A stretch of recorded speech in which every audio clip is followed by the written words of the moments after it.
Are you a manager who is eager to change the trajectory of your career? I have spent the last 23 years as a Fortune 50 leader learning from other industry leaders how to break free from limiting beliefs and habits. On the Might in Motion podcast, we focus on the 4 M's: motivation, momentum, mindfulness, and might. We bring you leaders from Fortune companies, doctors, and entrepreneurs. Their stories of living their own might in motion will inspire you to create your own action plan and achieve your goals. Welcome to Might in Motion. Today's episode of Might in Motion is brought to you by Pantheon FM, Fortunes Magnified. Pantheon FM is changing the world through entrepreneurship. In this community, you will find everything you need to create, amplify, and monetize your world-changing business. Join us at pantheon.community/register/LAUA. Today, I have the pleasure of welcoming Hersh Rephun. Hersh is known as the message therapist. He is a veteran, an advertising creative, and a publicist who crafts breakthrough communications around personal brands. His people are the soulful movers of whom the next figure may be in revenue or impact. Hersh's mantra is sell the truth with humor and humanity. This ethos runs through his talks, workshops, and interviews. Hersh is the author of Selling the Truth. We're all full of it, coming in early 2024. So by the time you hear this, you better go get this book. Having played stand-up gigs across the country, he brings his stage presence to keynote talks and to the Yes Brand podcast, ranked in the top 2% of Apple podcasts globally. Hersh, welcome to Might in Motion. Thank you, Mariana. It's so great to be here with you, and I appreciate the kind introduction. Thank you. I have been looking forward to this over the past few weeks, and I especially wanted to start with your mantra: sell the truth with humor and humanity. Where did that Yeah. come from? What does it mean to you?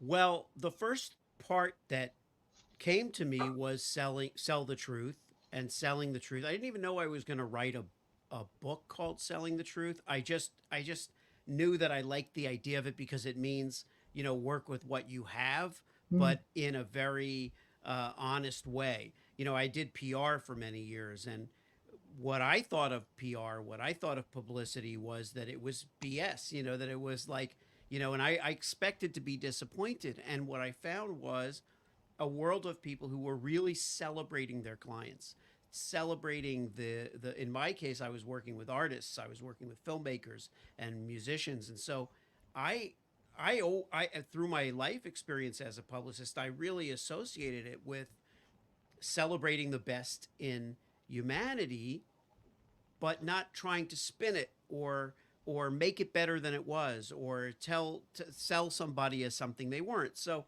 selling the truth was very natural to me. The humor and humanity part was, I realized that humor is the great equalizer. Humor diffuses tension. Humor brings us all down a notch. Humor brings us up. But at the same time, just making jokes, because I did stand up comedy, and that was becoming part of my persona, whether I was on stage as giving a talk, or whether I was behind the mic, or whatever it might be. And so or authoring something. And then I realized, well, humanity is what really rounds out the picture. Humor and humanity together is like an unstoppable force. And that was the where the mantra just didn't seem complete without humor and humanity. So when you talk about humanity, is that because sometimes humor is at the expense of others? But when Yeah. I think of tying in humanity, it's humor where you aren't somebody else is not the butt of the joke. Right. Right. That was the notion with humor, was that it's not so much at the expense of someone else. If you watch really good comedians, they're usually making fun of themselves. Hmm. And if they're making fun of humanity as the human race, society, then it's something we can all relate to. Um, but the empathy part, is what I feel people don't give comedians enough credit for. Even if they're busting somebody's chops or they're busting each other's chops or whatever it is, usually there's an empathy there. And that's my favorite kind of humor, when you're really feeling for other people. I love that. There's kind of been this theme that I've had across several guests over the past few seasons. When we start talking about humor and leadership, it ends up coming back to improv and how you can leverage your humor skills, but and even improv skills to actually be a better leader. And when you think Yeah. of corporate America, a lot of times people think, oh, we got our ties on and we got our jackets on and we're all serious. But in reality, I've always been drawn to those leaders that have a little bit of that people side and can, to your point, take a situation from that might be elevated and bring it down to a more reasonable level, or use improv to be able to come up with more creative ideas. Yeah. Yeah, and that's where Yes Brand, the podcast came from, the yes and rule of improv. Yeah. You never say no to a scene partner's suggestion. That can be the craziest thing ever. And I realized that that was how I engaged with clients. I and that's how I proceeded to engage with guests. It was never combative, even if I felt like, oh, it's my job to give them a cautionary, you know, sense of what they're getting themselves into, or I'm looking out for their image, so they have to be aware of this or that. It was always with a sense of, they're bringing something to the party, and now I'm adding to it, not detracting from it. So I love improv for that reason. Yeah, and I know it's something that I've personally used as well. And I love the yes and game. It just, I don't know. Yeah. I think so many people don't realize how much that can help them in their career, right? And I love how you've leveraged it to not only help your career grow, but to help challenge others think differently, which is really, really cool. Thank you. Yeah. You're a very thoughtful connector. You've already connected me with different people. I'm like, oh wow, this is going to be a great connection of who he brought into my circle. How has that helped you and your business to be able to grow? It's wonderful to well, thank you for saying that. It's wonderful to think about connecting, because we spent so much time unable to connect. We went through this pandemic. I had my office in Los Angeles. I moved to Iowa with my wife, where she's from, to raise our daughters and to be around family. And it created this really wonderful environment away from the craziness of big cities. And I'd always lived in big cities: Miami, New York, LA. And when the pandemic hit, I couldn't come to LA 1 week out of the month anymore. All of a sudden, I'm cut off from all these people. We're starting the Zoom thing. We're doing New Year's over Zoom. We're doing it. All of a sudden, we're disconnected, and that's when I started podcasting, because I was like, I want to meet. I want to. I had podcast. I had podcasted years before, but I was only interviewing my friends. And that was fine, because you're sharing your friends with the world, but you're not Yeah. meeting anybody new.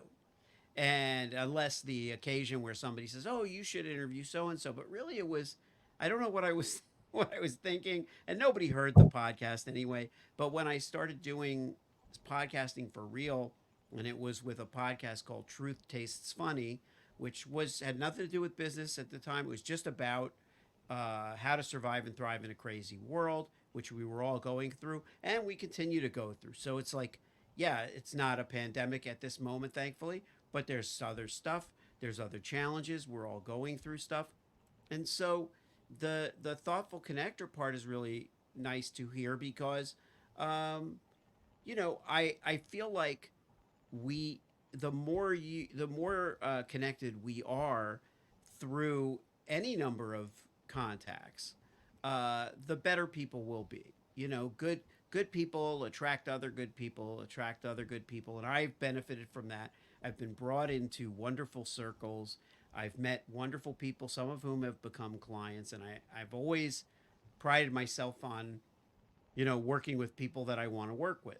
Like we don't always have that option, and Yeah. I have been really, really fortunate in that. I think that's what happened.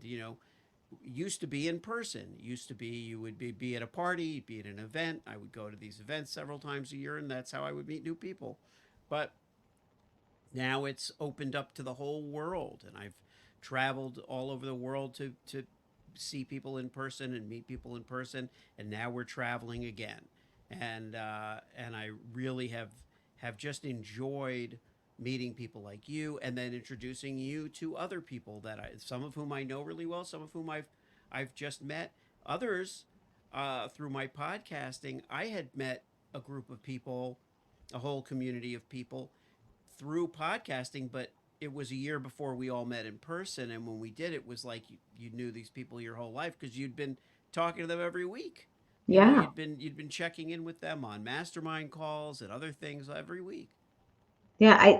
I mean that sense of community is really becoming the new currency, Mm-hmm. right? And you can leverage that in, to your point, having masterminds, joining different development groups, creating connections that way. I also look at it from that corporate spin of, I challenged a group yesterday. I was asked to go speak, talk about my career. I did. And in part of that, I said, I challenge you all to go set up 15, 20, 30 minutes with somebody you don't know on this team. There's 200 people on this team. I guarantee you there's somebody you've never worked with. You only know them peripherally.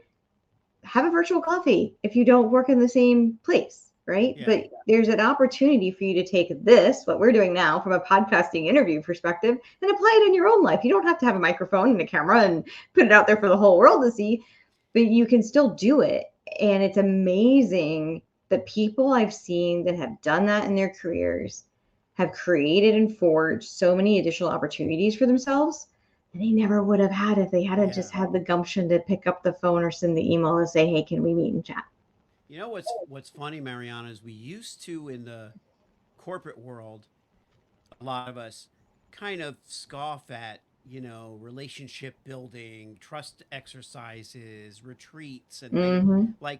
like I was just on a webinar today about retreats, and it was wonderful. Uh, with Kachina Goslin, and it was so wonderful because it was like now we're looking at getting to know people, and when you go and do things where you don't have a work connection, like I did with my first podcast, and even the Yes Brand podcast. It's not like I work with everybody. I don't work with any of the people I interview at first, so um, I'm meeting people every day on that show, and not having to talk about business is an incredible way to connect with Yes. people because you relax. You're like, okay, so yeah, what do you do? Oh, what is that like? What's that about? Tell me Yeah. about that industry. All of a sudden, I've learned about on the course of podcasting and this personal branding that I'm doing. I've learned about all these industries, including healthcare, insurance, real estate, things that I had nothing to do with. Yeah. It's an opportunity. And that's what I think is Yeah. so special. So you mentioned personal branding, and that's something that you're working on with people now. Tell me a little bit more Yeah. about that, because everybody has a brand. You may know that you have a brand or you don't, but we all have a Yeah. personal brand. Well, what started as exactly what you described, we all have a personal brand, and because I know so many coaches and I know so many consultants, and so clearly, there are people whose companies are named after them, who are the face of their company. But Mm-hmm. then what I realized was I was meeting people who are CEOs or even CMOs, where they're doing marketing themselves and they're doing branding themselves, but they're not doing it for themselves. They're doing it for the brand. They're doing it for, could be a sneaker, it could be a architectural firm, but within there is their their personality and their goals. Maybe they work with developmentally disabled kids, and they want to have it. They're having an impact. It's not necessarily what their corporation does, even if they founded the company. I have founders coming to me and saying, Hersh, I need to separate myself. Now the company's so big, I have to start handing over things to other people, and I have to start stepping into my own persona now. Mm. And how do I separate it so that it's more human? That's the thing that I'm hearing more and more from people, to my delight, is is that human thing again, wanting to be a person. And why? Because there's a million platforms that we can be on at any given moment. There's a new one popping up every day. And sometimes we look, when it comes to the younger generations, there's a lot to be concerned about in terms of how they're growing up. For us, it's for me, it's different. I I was of age before those social media took off. Right. So it was like, it wasn't something that influenced how I grew up, but it is something where we can come into our own as people and as professionals with points of view that are well rounded. We have platforms. We have platforms to conduct ourselves on, and even for someone who isn't a leader of a multinational corporation, they may be a small business owner, and they may say, look, I just want to refine how I'm perceived. I want to optimize my visibility.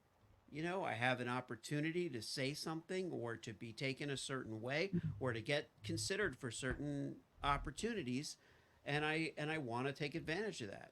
And it could be anything. It could be uh, increasing their sales, or it could be getting on the board of an organization or a company that they want to be involved with. So um, personal branding has just taken on all of this scope and power and potential, and I'm super excited about that. I also, before I forget, I I'm starting a community. We were talking about community, and I was like, oh wow, we just announced this week something called Know and Sell Insiders, which I'm starting with a colleague of mine named Nancy Zaire, who's a PhD and a specialist in sales. I'm the message therapist, and she is the sales whisperer, and she understands, man, does she understand the psychology of selling from both the seller's point of view and the buyer's point of view. And so we've been doing a show on LinkedIn every Tuesday at noon Eastern called Know and Sell Pointers. But now we're starting a community called Know and Sell Insiders for people who just want to connect, like we just talked about, who want to connect, learn more about themselves, know themselves better so that they can sell themselves better. Do you have a tip or trick that you can share with the audience today on something that any one of us can do to start with improving our own personal brand?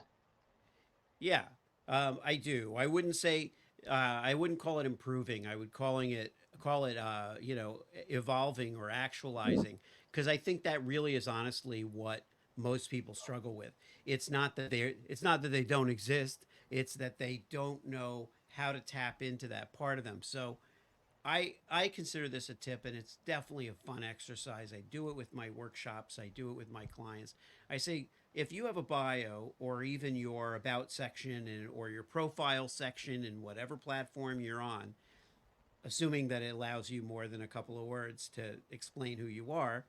But if you have a bio of any length, look at it and look at the last sentence and see what the last sentence is, because it's quite possible that that is the most personal, most telling part of your bio. Because a lot of people will start with, I help so and so's do this, or I went to, this school, or I have a degree in this, or I've helped this many companies. But at the very end, it might say, and here's what my passion is, and we realize, oh wow, our passion is like seemingly disconnected from our business or our Yeah. personal brand. So chances are that last sentence is the heart of your personal brand, that really, what I call that individual spark that sets you apart from everybody else, Mm-hmm. and just see if that isn't the most important uh, kernel there, because it could probably be moved to the beginning. And that's another tip that leads into a second tip, which is that if you want to communicate really well to people, it's a good exercise to read an email. If you're not already good at this, not everybody's good at it. I certainly wasn't 10 years ago. I was terrible at this. That's how I learned this lesson, was go to the very last line of the email and see if what you're saying is really the most important thing. And if it sums up everything, and it reiterates the point that you were making, go to the beginning and see if you maybe were just writing a bunch of just thoughts out loud. We sit down to write an email. We don't let it gestate for 6 months before we write an email. We Right. go, oh, I got to write that email to that guy. Dear so and so, last week Andrietta told me that we need to do this, and so I gave it some thought. I sat down over tea. We discussed. We had a wonderful time. Her dog, after she got back from the vet because she had to take her dog for an emergency, whatever, appendectomy. Thankfully, the dog's okay. But now we have to really focus on this issue of protocols for our retreats, because this is getting out of hand. So, so Yeah. and we do that, and I did it. I totally did it. I was totally guilty of it, and it was a friend of mine years ago who said to me, and he was a scientist, and you can learn so much from scientists. I kid you not. That was another thing when I was younger. I used to think, I'm not a scientist. I'm an artist. I'm a writer. I'm the opposite. No, we're not. We're not the opposite. Everybody's an artist. Everybody's a creator. But the scientist said, look, we did a study. People don't read. This was 10 years ago. People don't read this part of just put the most important thing first. You want to go tell your story fine. Tell your story. Doesn't matter. I'm not going to read it, he said. I'm not going to read it. I'm going to read the first 3 lines of your email. If it's not what I need, I'm not going on.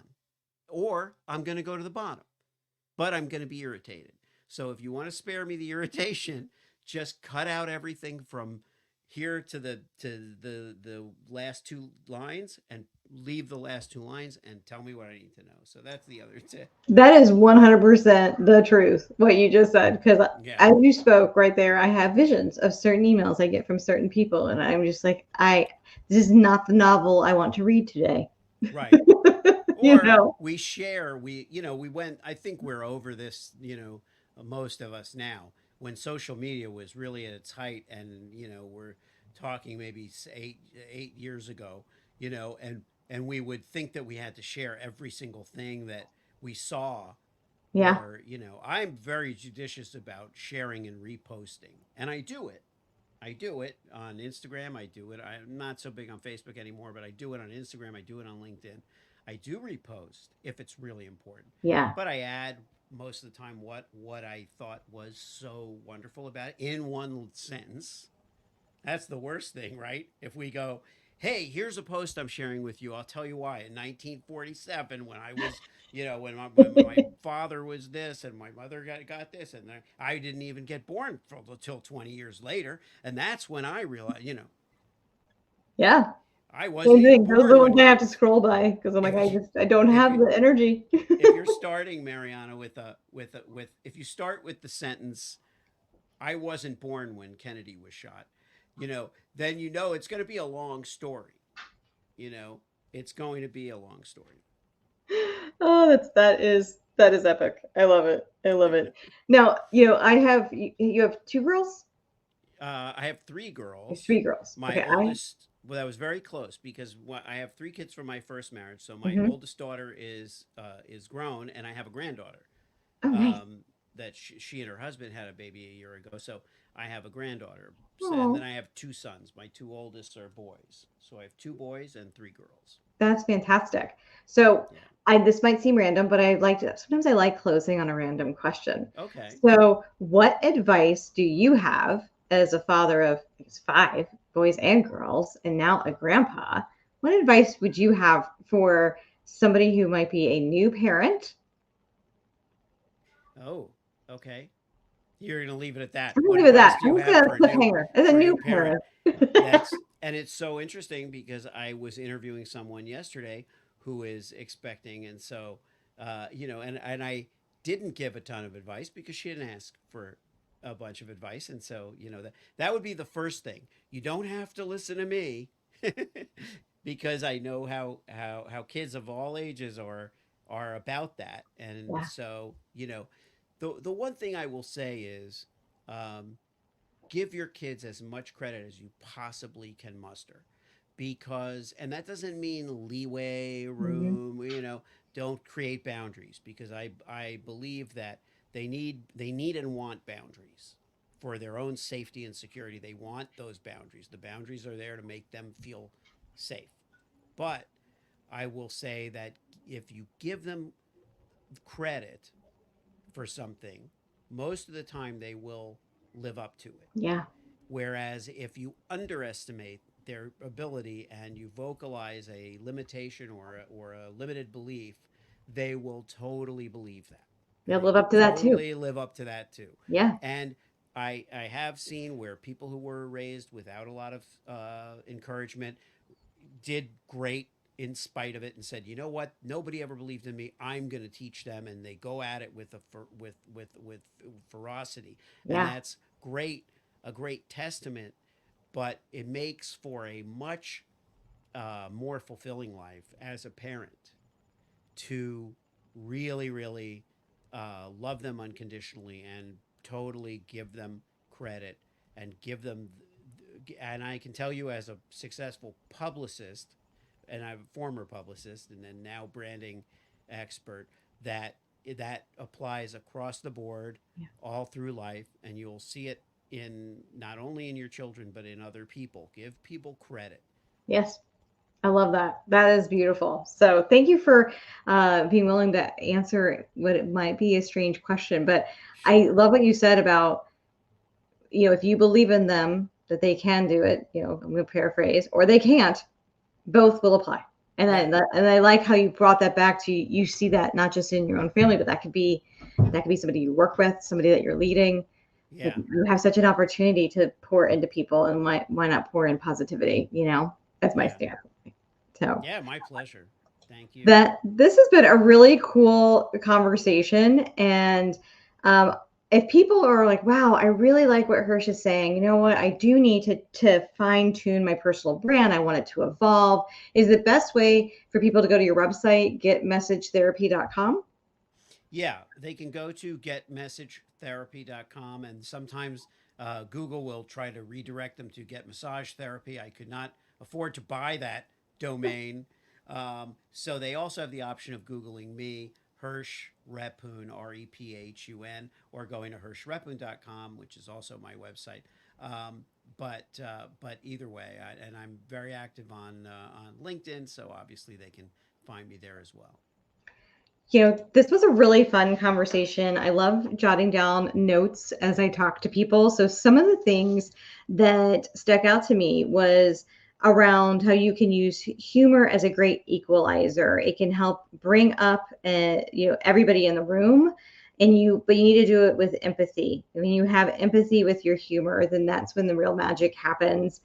And that you leverage your yes brand around the improv game, yes, and all of us can leverage that in our businesses, in our careers, as we're brainstorming, as we're thinking of things. It's just a really great tool. And I love how you've really hooked in onto that with your business.